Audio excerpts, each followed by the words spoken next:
Welcome to This Explainer. Today, we're diving straight into the believer's journey, moving from earthly fear to ultimate praise through the absolutely unshakable providence of God.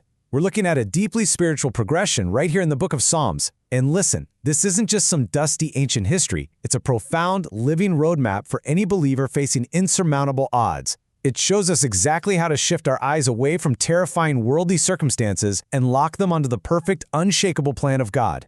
So here's our sequential roadmap for today. We're going to journey from chapter 56 through chapter 60 of Psalms, mapping out exactly how the believer navigates severe physical threats and deep spiritual darkness by leaning entirely on God's plan. Let's start right in with chapter 56 of Psalms, Tears of Providence. Picture the scene here. When David wrote this, he was actually captured in Gath, literally the hometown of Goliath. He's surrounded by mortal danger, but he doesn't hide his fear. Instead, he asks the Creator to gather his tears like precious gems. In Psalm 56:8, he prays, "Put my tears in your bottle." Now, in the ancient Middle East, there was this incredible custom of collecting the tears of a grieving person in a tiny bottle to bury with them. David is appealing to God with this exact imagery. He's completely trusting that God catches every single tear, records every sorrow in his book, and that absolutely no suffering is ever wasted in God's perfect plan. So the really crucial takeaway here is how David intentionally shifts his focus. He turns away from the terrors of mortal man and looks straight at the absolute security of God's providence. He's basically declaring that because God is for him, mortal flesh can't do a thing to truly destroy him.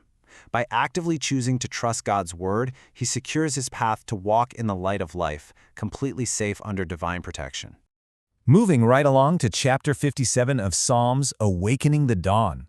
Now, David's physical environment has shifted. He's gone from Gath to a dark, damp, completely isolated cave, hiding for his life from King Saul. Outside, an entire army is hunting him down. He even describes his enemies as ravenous lions breathing fire, with teeth like spears and arrows. It's terrifying. Yet his spiritual reality is entirely different. In Psalm 57:1, he shelters under the protective shadow of God's wings. Just think of a mother bird shielding her young from a fierce storm. David finds the ultimate, impenetrable bunker right there in the presence of his Creator. And the amazing thing is, he doesn't just cower in the dark. Instead of waiting around for his earthly circumstances to change, David's steadfast heart actually chooses to actively awaken the dawn with praise. As he proclaims in Psalm 57:8, "I will awaken the dawn." He isn't waiting for the sun to rise so he can finally feel better. He's using his praise to pierce the darkness right then and there. It's a stunning demonstration of unwavering faith in God's creation and his perfect timing. He makes his heart steadfast long before the situation ever improves. Next up is chapter 58 of Psalms, Cry for Justice. Here, the tone shifts dramatically. We go from seeking personal refuge to a fierce, almost startling cry for God's righteous judgment upon a fallen world. David is looking at the wicked rulers and unjust judges of his day, and the text uses incredibly vivid, intense imagery to describe these corrupt leaders.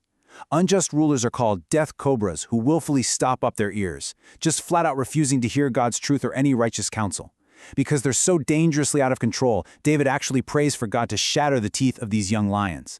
He asks that they vanish like melting snails under the righteous judgment of God, leaving absolutely no trace behind. I know, that's intense imagery, but it reminds us of a crucial truth. God is not passive. He is actively judging the earth. Psalm 58:11 assures us that people will eventually look at it all and say, "Surely there is a reward for the righteous. Surely there is a God who judges on earth." It's a powerful reminder that despite all the chaos we see around us, the righteous will eventually witness the perfect execution of his plan. Let's turn to chapter 59 of Psalms, God our Fortress. This reliance on God's ultimate justice carries perfectly into chapter 59. The historical context here plays out like a thriller. Assassins sent by King Saul have literally surrounded David's home at night, just waiting to kill him the second he steps outside. In Psalm 59, verse 6 through 7, David describes them growling like hungry dogs prowling the city walls. Yet in Psalm 59:11, David does something really surprising. He asks God not to kill his enemies immediately. He prays, "Slay them not, lest my people forget." Now you have to wonder, why on earth would he want his bloodthirsty enemies to survive the night? Well, think about it. If God were to just strike them down with lightning right then, the people would probably forget the lesson by next week. Instead, by leaving them to wander and gradually lose their power, these enemies actually serve as a living testimony to the tragic consequences of sin.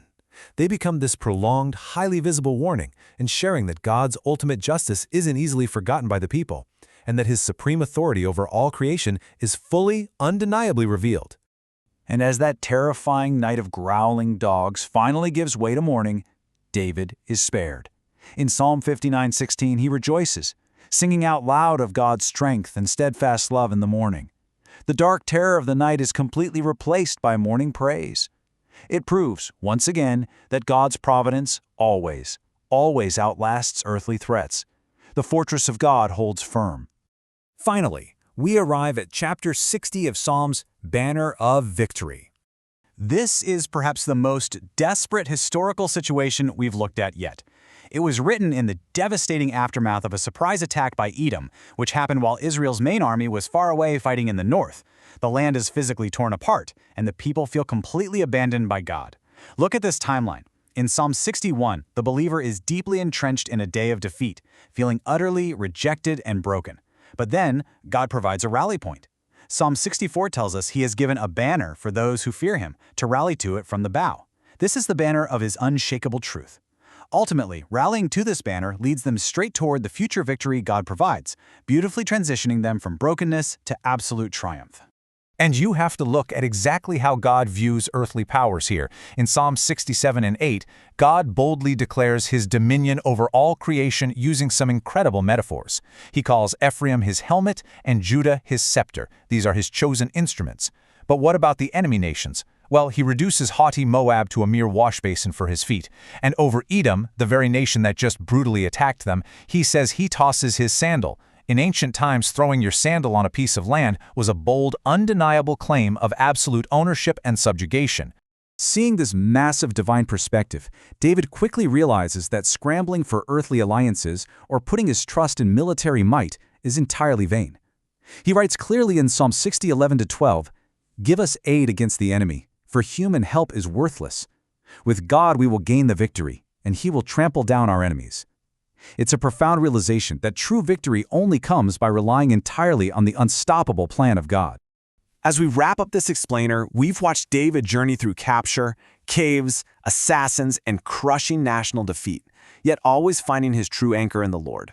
So ask yourself today, when you face the dark valleys of this life, are you putting your trust in human strength and the fragile promises of mortal men? Or are you resting securely in God's unshakable providence, knowing with absolute certainty that his plan always leads to ultimate victory? I really hope this journey through the Psalms has deeply encouraged your spirit today.